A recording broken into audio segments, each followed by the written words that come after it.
Hello বন্ধুরা, সবাই কেমন আছেন? আশা করছি সবাই খুব ভালো আছেন এবং সুস্থ আছেন। দেখতে পাচ্ছেন নারকেলগুলোকে পুরো এর থেকে আলাদা করছি মিক্সার গ্রাইন্ডারে, এই যে গ্রাইন্ড করে নেব বলে, বা আপনারা কুর্নি যেটা থাকে সেটা হাত দিয়েও করতে পারেন। আজকে তো বলা হলো না যে আজকে আমি কী রান্না করতে চলেছি। আজকের চিংড়ি মাছের মালাইকারি করবো, একদম জল ছাড়া, শুধু নারকেলের দুধ দিয়ে। আমার এই রান্নাটা ভালো লাগলে অবশ্যই আমার চ্যানেলটিকে সাবস্ক্রাইব করবেন এবং লাইক করতে ভুলবেন না। দেখতে পাচ্ছেন কীভাবে নারকেলের দুধটা বার করছি। এইভাবে নারকেলের দুধ বার করে অনেক কিছুই করা যায়। নারকেলের তেলও বার করা যায়, যেটা আমার চ্যানেলেতে আছে। আপনারা চাইলে আপনার চ্যানেল থেকে নারকেল দিয়ে কীভাবে তেল বার করতে হয় দেখে নিতে পারেন।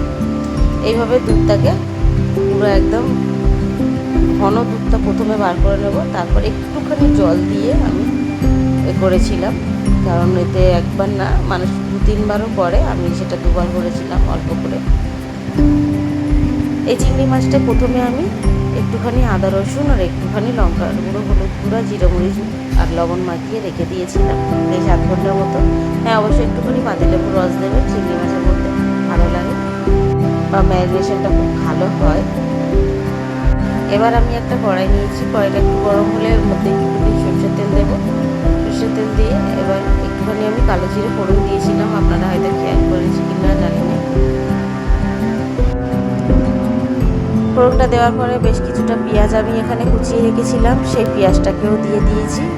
পেঁয়াজটাকে হালকা লাল হওয়া পর্যন্ত অপেক্ষা করব। পেঁয়াজের কালারটা চেঞ্জ হলে এখানে 1 চামচের মতো আমি রসুনের আর আদা পেস্ট দেব। রসুনটা এখানে একটুখানি বেশি ব্যবহার করব, আদাটা একটুখানি কম ব্যবহার করব করে এবারে একটুখানি এটাকেও মশলার সাথে কষিয়ে নেবো পেঁয়াজের সঙ্গে। এবার আমি এখানে 1 চামচ হলুদ গুঁড়ো, 1 চামচ লঙ্কার গুঁড়ো, 1 চামচ জিরে আর মরিচের গুঁড়ো, একটুখানি ধনের গুঁড়ো দিয়ে সব কিছু একসঙ্গে ভালোভাবে মশলাটাকে কষিয়ে নেব তেল ওঠা পর্যন্ত।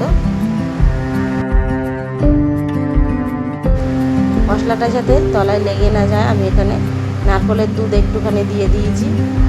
অবশ্যই এই রান্নাতে একদমই জল ব্যবহার করব না, এই নারকেলের দুধ দিয়ে মশলা কষাবো এবং চিংড়িটাকে সিদ্ধও করব না।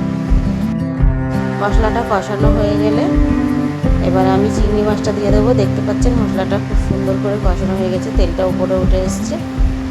এবার চিংড়ি মাছটাকেও দিয়ে দেবো, দিয়ে ভালোভাবে মশলাটা কষিয়ে নেব এখানে চিংড়ি মাছের সঙ্গে।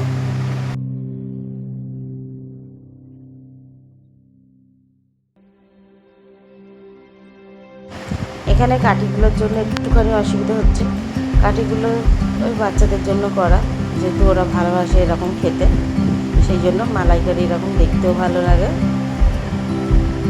তবে রান্নাটা ঠিকঠাকই হয়েছিল, খুব ভালো হয়েছিল, খেতে খুব টেস্ট হয়েছিল। এখানে চাইলে আপনারা এই রান্নাতে কাঁচা সর্ষে বেটে ব্যবহার করতে পারেন বা পোস্ত। আমি দেইনি কারণ এটাতেই খুব ভালো লাগে, ওই সর্ষের মানে ফ্লেভারটা যেন এবারে অন্যরকম লাগে, ওই জন্য আমি দেইনি। আপনারা চাইলে দিতে পারেন।